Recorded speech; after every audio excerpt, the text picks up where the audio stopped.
Hello, everybody. This is Alicia or AVP. Oh, and who could be this stranger on the other side of me? I don't know who that could be. It looks like it's Batman. What is Batman doing here? I thought my husband was supposed to be here, but okay, Batman. Hello, Batman. I'm Batman. I, There you go. I think Batman was sabotaging your part of your stream, my dear. Yeah. He's okay. Well, I'll keep him with Tom and Jerry so they behave. Ah, Tom and Jerry are with you too. Okay, that's Yes, they are. cool. Hello, Tom. Hello, Jerry. Good to see you too. So, Hey, yes, we are back with another chapter of the novella tonight for the Orville, chapter 12 in the novella. And also a very happy birthday to our beloved Ed Mercer or Seth MacFarlane, who is 50 years old today. So, happy happy birthday. birthday, Seth MacFarlane. You should have pulled out the picture of the autograph for the. Oh, yes, I have those. You need to hang those up. I do. I really do need to hang those up. But yeah, today is his 50th birthday, folks. So, without Seth, there would be no Orville. So, thank you, Seth, for creating the Orville. So happy birthday to you, or however you're celebrating it, whether it's with a Happy Jack. birthday. Yes, cheers, cheers, cheers to our beloved Ed Mercer. So yeah, we are moving along. This novella is almost finished. Yes, just a few more chapters. Two more chapters and an epilogue, so technically three. So we're moving along pretty well.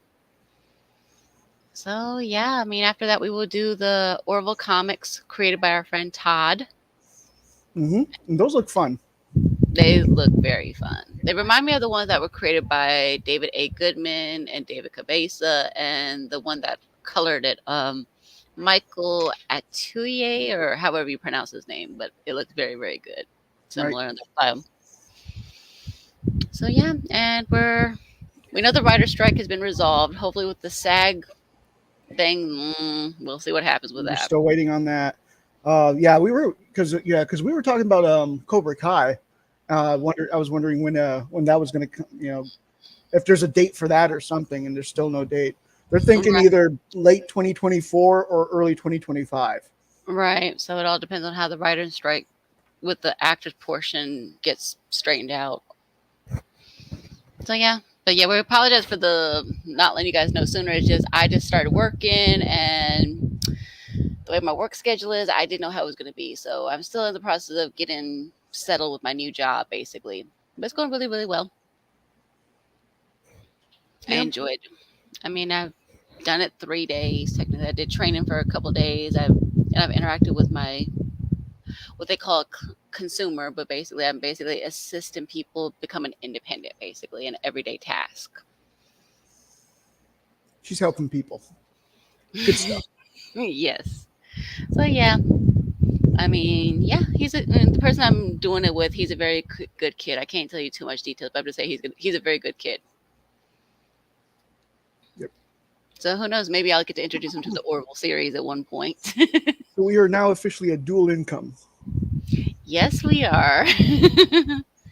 So that's gonna be cool. We're looking for the Halloween coming up very soon. Yes. Happy Halloween. Happy Hold early Halloween, yes. on. Ooh, happy Halloween. Ooh, we got a spooky. But yeah, we hope you guys enjoyed that little preview of it with Emily and Beetlegoose. Oh wait, it was Beetlejuice. Hmm. I'm not trying to say his name so many times because I don't want him to come out. No, you don't. But yes, but yeah, we're gonna do the novella, and we'll keep you posted. I really, really, as soon as I get my work schedule settled and everything like that, we can hopefully do some more streams with gaming again too. That'll be fun because I know they got another Jackbox pack, and now that I'm working, I can hopefully add that one to my library. So we'll have 10 packs to choose from instead of just 9. So yeah, are you ready, my dear, for chapter 12 with our Mhm. beloved Otto and everybody? Yep. So yeah, poor little Otto, still believing that he's in his trapped world. That's how I can describe it. All right. Doors started to reveal the stark, empty interior of the Orville environment simulator. Claire and Adam stepped inside, followed by Tala and the two-man security contingent. Both she and the guards knew full well that her Zealand strength was more than adequate to subdue a single Well, human. hold on a second. I think your audio is coming in and out, Is it? Hang or maybe you just need to be a little louder. on. Okay, I'm sorry. Hang on. There we go. Let's try that. Let me plug that back in. Hold on. Sorry about that, folks. Okay. That better? Mhm. Okay. I'll move my mic close to my mouth too. I gotta speak up too. Okay, let me turn this up a little. Okay, there we go. All right. Sorry about that. Chapter 12. The doors parted to reveal the stark, empty interior of the Orville's environmental simulator. Claire and Adam stepped inside, followed by Tala and her two-man security contingent. Both she and the guards knew full well that her Zelayan strength was more than adequate to subdue a single human male should he become violent. However, the increased security presence was merely as a deterrent to prevent the likelihood of resistance in the first place. Ed and Kelly remained a discreet distance behind the rest, along with Leonard and Pamela, who had begun to look as though they were running treacherously low on sleep. Claire come see in Adam's widening eyes a mixture of fear, hope, and recognition. He must have had some dim, warped understanding that this room, familiar as it now was, could be the portal back into his own world. She moved to the panel and addressed the ship's computer. Begin simulation. As always, the very molecules in the air appeared to shimmer, and the momentary sense of disrupted equilibrium that accompanied the transition from the real to the imaginary gave way to a crystallized image. They were back in Poland. It was the very parlor in which Ed and Kelly had first visited, quote, Otto Vogel. Quaint but well appointed, with the smell of cooking sausages filled the air.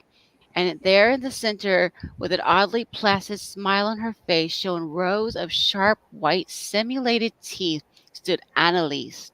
She held young Alger in her arms as she gazed with artificially generated affection at the man who had loved her with such genuine passion. At the sight of her, his broken constitution suddenly appeared to reintegrate, like a moving picture of a fallen building played in reverse, restoring its shards into solid form. Annalise, Alger, thank God. He ran to her, Have they mistreated you? Are you all right? but when he reached her, his body passed right through hers, sending him to tumbling to the floor, just as he had been back in the camp. He staggered to his feet, stunned, and immediately pivoted to try again. And again he pitched forward, finding no purchase from the apparition. Instinctively, Pamela moved to help him, but Claire silently gripped her elbow, shooting her a look that said it all. He has to get there on his own. This time, when Adam rose to his feet, he simply stared at his wife in a stupor of sorts and tremendously extended a hand to her cheek. Of course, all he caressed was empty air. And then at last a pre-dawn realization began to shine the first rays of its light upon his awareness. He looked again at the smiling face of the woman he loved, and for the first time he saw her as something very different. The smile was a hollow, ironic, pitying smile, not cruel, but not warm. To Adam's eyes there was now an emptiness there, almost as if he were looking at a faded photograph instead of a living, breathing, flesh and blood woman. And while he did not truly understand how these illusions had been created, he began to process their true nature. They were phantoms, echoes. Annalise, He fell to his knees. no. Claire watched with a combination of deep empathy and clinical relief as he huddled there, pressing the heels of his hands into his eyes, and wailing. She nodded to Pamela. It's all right now. The two of them approached the crumpled, diminished figure, and Claire knelt down beside him. I'm sorry, she whispered. They're not real. They never were. Ed Mercer strode purposely through the corridors of his ship, making sure to take in as he always did the astonishing beauty of her construct. The day he had been welcomed aboard by Admiral Halsey, who had given him this, his first command, he had silently vowed never to stop appreciating its technological artistry and never to take it for granted. He loved the Orville, her shiny brass colored corridors, her expansive windows affording breathtaking views of the cosmos from everywhere on board, her grand spiral staircase that opened up into the spacious world within a world that was a command bridge, the elegant curvatures of her hull. He was proud as hell to be her captain, and he knew the thrill would never get old. Yet, even within this familiar, homey environment, surprises inevitably lurked. As he approached the guest quarters, Ed was momentarily thrown by the presence of an armed security guard posted outside. It took him a split second to recall that, of course, he had ordered the guard's presence himself. However, it was decidedly irregular for such an extreme protocol to be enacted aboard a starship, and the reflexive part of his brain had instinctively reacted with perplexity. This was a home base, a self territory, which under normal circumstances did not require such visible precautions. Ed nodded to the guard and hit the door chime. Come in. Said the voice from the inside. The door whooshed open and he entered the room. Claire was seated on the sofa with Pamela and Leonard, who, though their faces indicated they were lost and confused as ever, at least appeared to have managed a bit of rest. Claire rose to her feet. Captain, How's he doing? Ed asked. He's made some progress. How much? More than I'd hoped for, actually. He's beginning to understand that as alien as this world may be, it's the real one.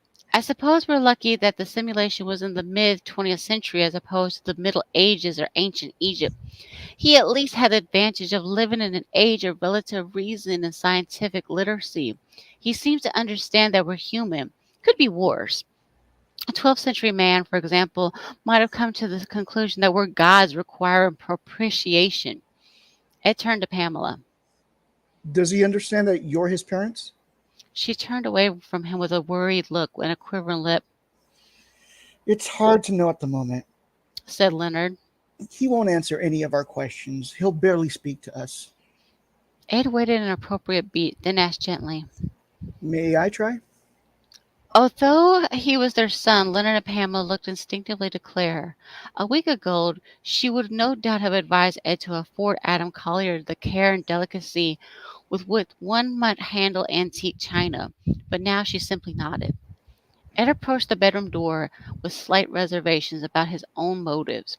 At least for the time being, it was his job to assist in the shepherding of this man's adaptation of the world of the 25th century.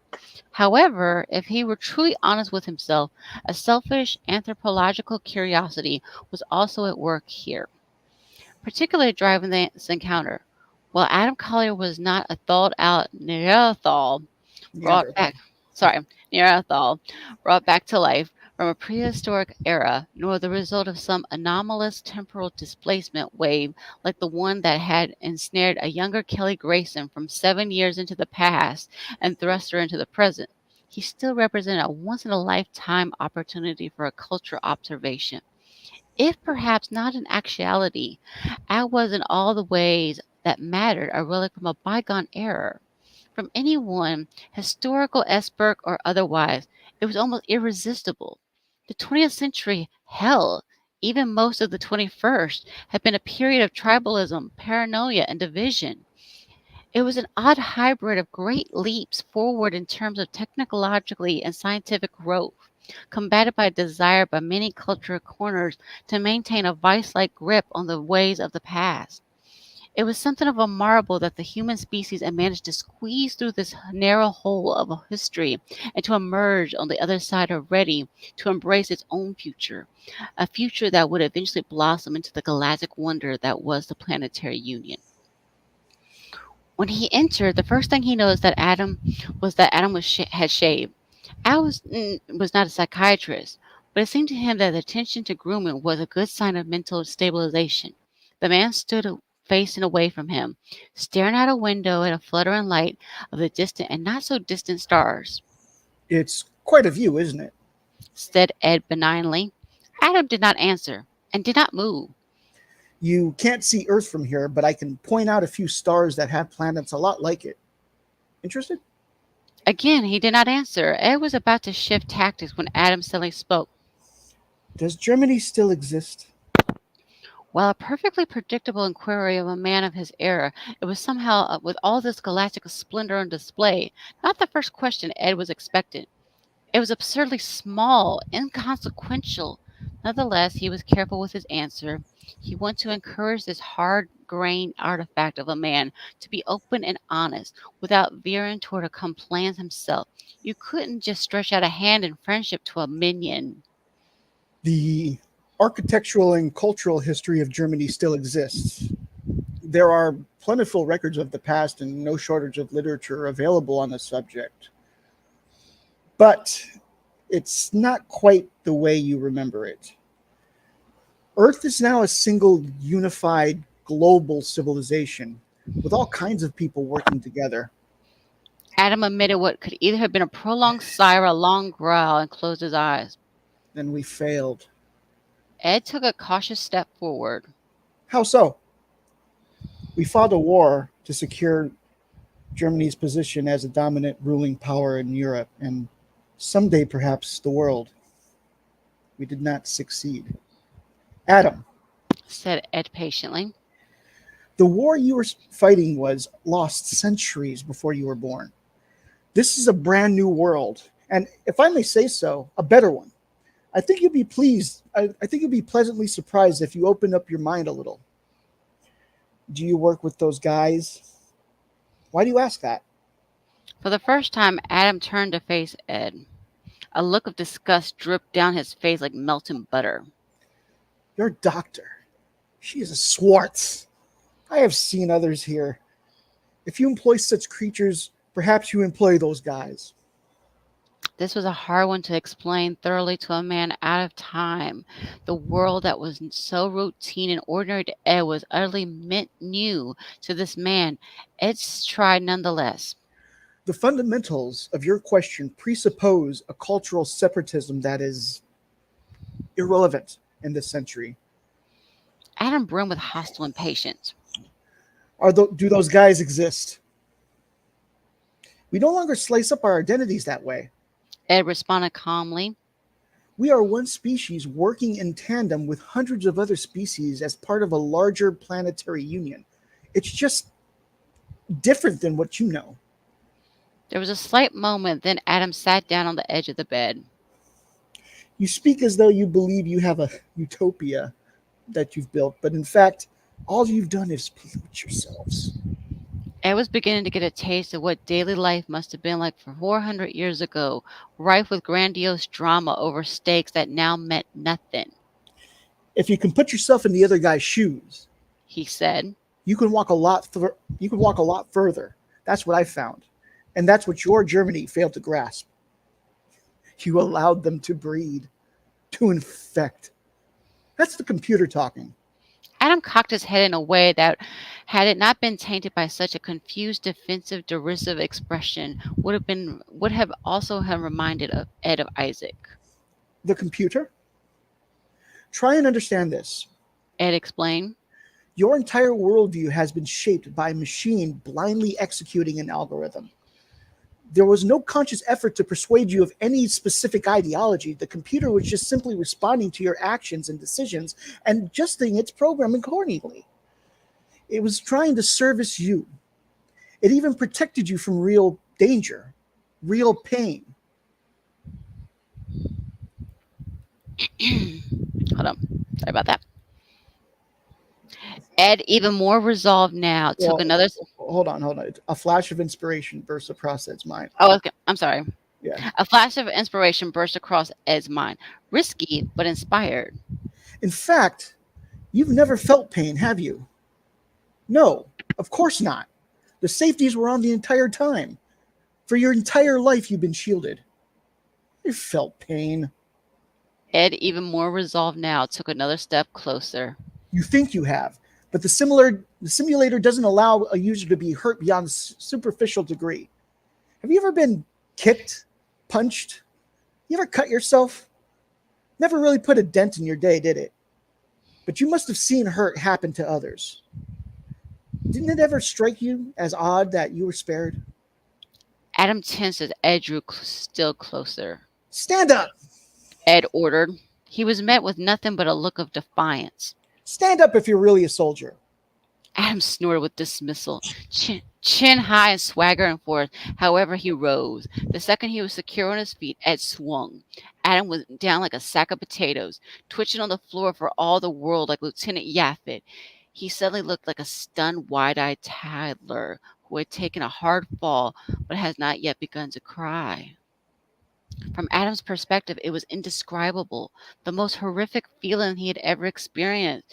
It felt as if his own body was turning against him, gnawing at his face from inside, consuming itself. He tasted something strange and oddly salty on his lip. His tongue darted out of his mouth, probing for the source and found wetness. Instinctively, he put a hand to his mouth and pulled it away, examining his findings. Blood. He looked up at Ed, feeling real fear. What otherworldly power was this? Was it a weapon? Who were these people? And how could they be capable of such malevolence? Ed looked down at Autumn Color and felt pity, but the lesson was done.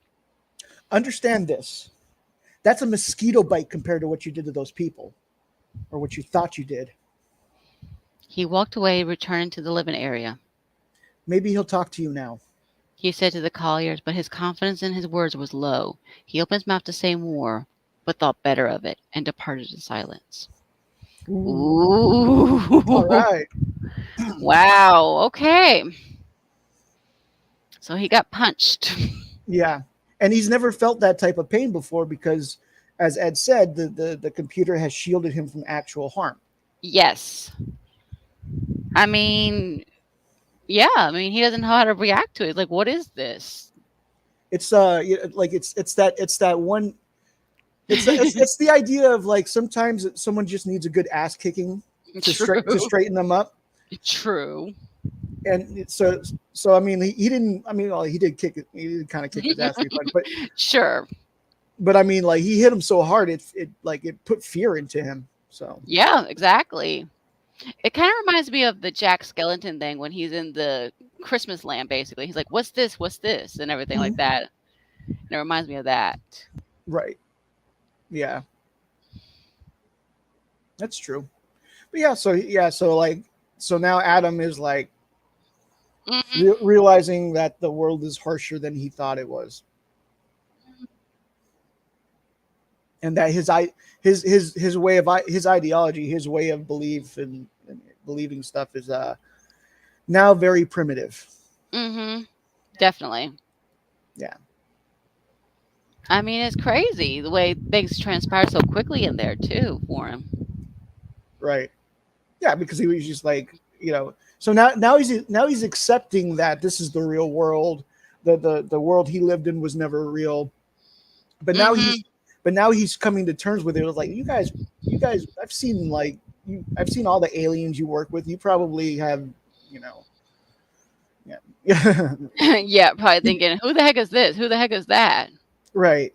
But yeah, so now he's coming to terms with it. It was like, oh my God, you guys polluted yourselves. It's like, really? You're gonna say that's tainting yourselves? Ugh. I was like, I mean, like this world is obviously more advanced than yours. Exactly. I mean, we've advanced so much since the 30s, especially with technology. That's for one thing that's different. Yeah. I mean, even like, today, nowadays or whatever, if you took someone from that time and you brought them here, it would be a huge cultural shock. Yes, it would. I mean, I think about people who even from other cultures that aren't used to America, and they're like, well, what's this? What's that? I don't understand this, because they're used to being in one environment, and then to see something different, like, huh? Right. I mean, yeah, but yeah, poor Adam, he got socked. Yeah.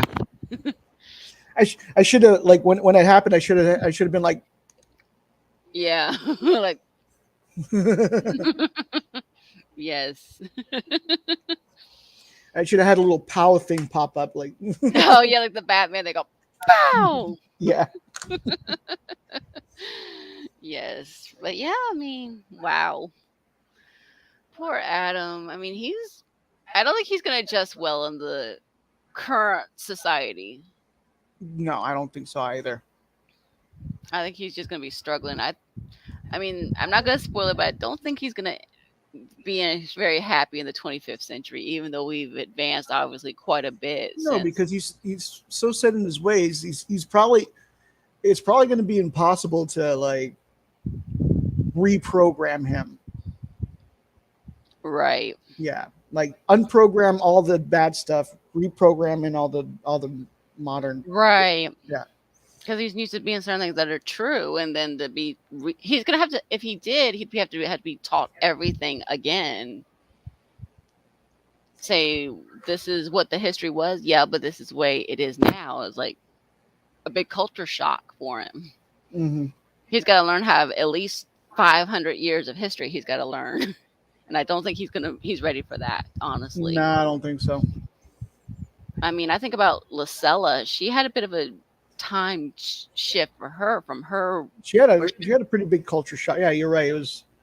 I mean, when she was brought on the first time, yeah, that was a big culture shock for her. Like she wanted to take pictures so bad. And then there's a nope, nope, nope. Not happening. It's like, but then how will people know? Then how will people know? Like exactly, they won't believe you exactly. Exactly.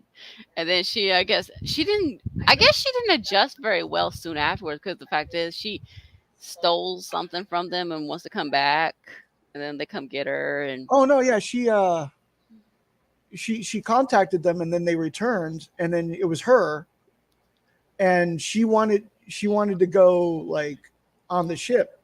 right But for the reason diplomacy. but the reason why it was like secretly was so that she can steal information, bring it back Hmm. to Right. thinking that she's going to be able to use it responsibly. They had to tell her, nope, you can't do that. This is Nope. why we can't bring it back to you.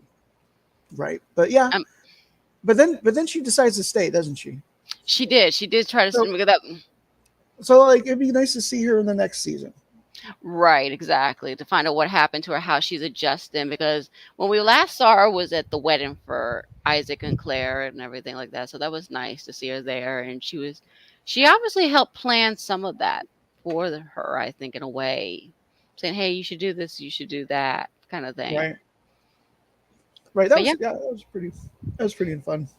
yeah, I mean, it was nice I'd, to I'd see like a familiar I face. like I like to see her like interact with the crew. Maybe maybe find. I mean, I know she's not going to be able to like you know like be the be an engineer or something like that. But maybe she could open her own bar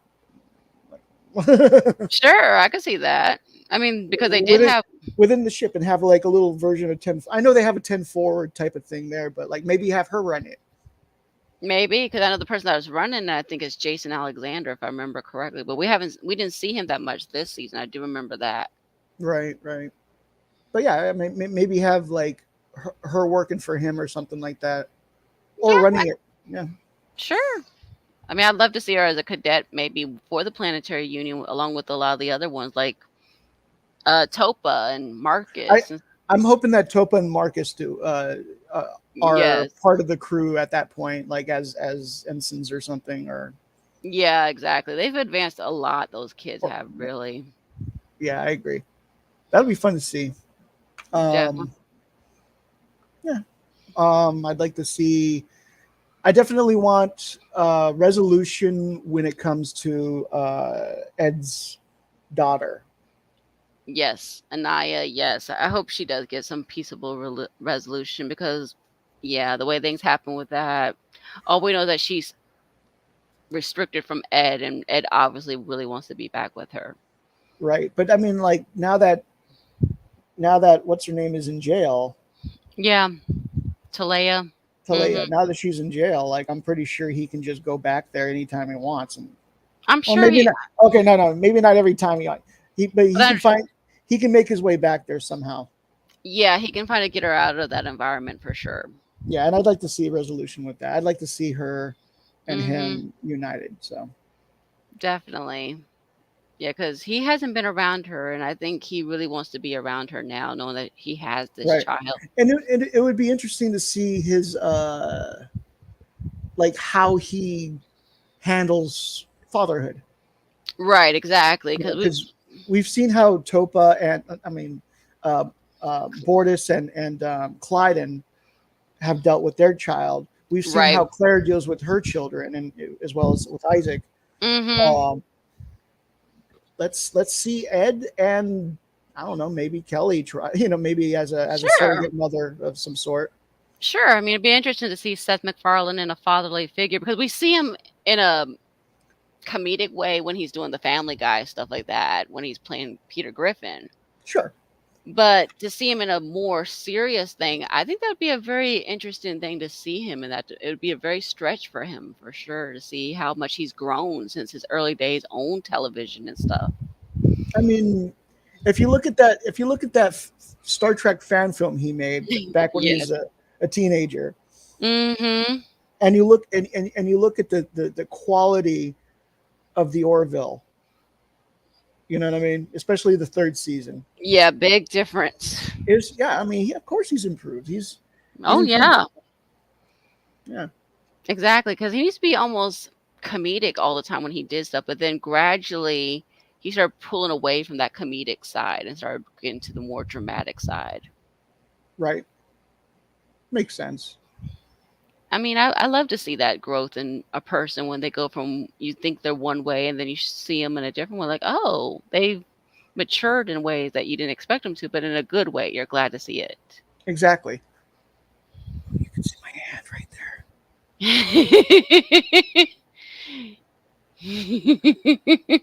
You're ruining the illusion. I'm kidding. You're so silly. I love you. But yeah, the next one will be chapter 13. Ooh. Yes. And what I don't know what happens after that. So, I mean, maybe he tries to straighten up. Maybe he tries to learn. I don't know. I haven't read that far into it yet. I'm not gonna spoil it. I mean, I've skimmed it. I skimmed it a little bit, so I won't spoil Okay. it for you guys. But yeah, and it's gonna be interesting. But like I said, the next thing we'll do after we do the novella, we'll do these comics by our good friend Todd, and then after that, we will probably go back to watch parties again. Because I know we did seasons 1 and 2. Now we need to do season 3. That's a good point. I mean, we've already done the Orville comics. We've already done most of the series. I mean, we're just trying to extend our Orville content till we get word. Oh, by the way, I just found this out. Today is October 26th, 2023. 2 years ago today, we were at the San Diego Zoo and we met a certain somebody. Oh, yes, we did. I do remember that. We met a certain tortoise. Mm-hmm. Yeah, just wanted to Yes. let you know that happened 2 years ago today. Yes, I remember that very, very well. And I actually got that was actually the first time I met your father in person. That was a nice day. No, that No, was the not that day. no, that was the following day. I'm sorry, that was the following day. Yeah, I'm gonna share that on my Facebook so you see it. But that's really cool. I mean, yeah, I mean, a lot has happened because, yeah, literally, that is no joke, folks. I literally did come out here to California 2 years ago, and here it is. I'm happily married with my darling. We've been married 6 months now. I've been living out here for 4 months now. I'm starting a new job. So, yeah, life is going good. Yep, yep. And my mom's move is finally, she just getting settled in there. So she's happy where she is in Tennessee. She's safe with family. And I have this cool lighting system, so I'm happy. You are very happy. But yeah.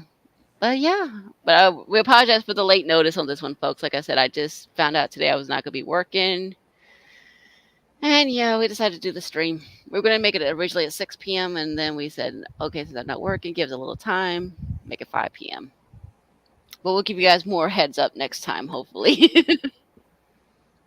Yes. But yeah. But yeah, hope you guys have a good Halloween if we don't see you guys before then. So yeah. Yes, and we'll like if you we'll take pictures of our setup, of our costumes, of the candies we're gonna give out and stuff like that. So if you give a shit, like you can follow us on Twitter for that stuff. And if you're in the California area where we are, you're more than welcome to come out to our porch where we can give you candy. Yes, we won't tell you the address. You have to figure it out for yourself. No, that is a private information. You can message us. Yes, discreetly, yes, but we will not tell you. Like I said, we're not going to put in the chat or in. No, no, no, no, no, no. You have to contact us. You have to contact either him or me. So yeah, I think that's everything, my dear. Anything you want to cover?